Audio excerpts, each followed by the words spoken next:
In this course, I'll be going through Ableton Live software from the ground up, starting from installation of Ableton Live software, setting up your audio and MIDI preferences in Ableton Live, understanding the signal flow and signal flow components, choosing the right production gear and setting them up according to your home workstation, working with session and arrangement view, recording and editing audio and MIDI, understanding live mixer and mixer routing.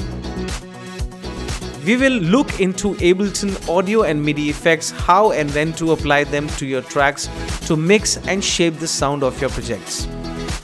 Ableton Live stock instruments like Impulse, Simpler, Wavetable and many more.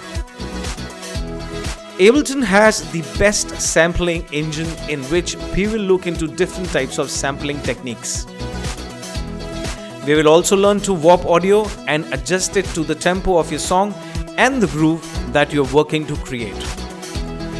Finally, I'll show you how to combine effects and layer software instruments using live racks and then map their parameters to knobs and switches on your controller so that you can record automation or adjust them during your live performance. Last but not the least, we will be digging into Max for Live plugins for some basic knowledge. So why wait for? Let's start Ableton Live Essential Training 2020.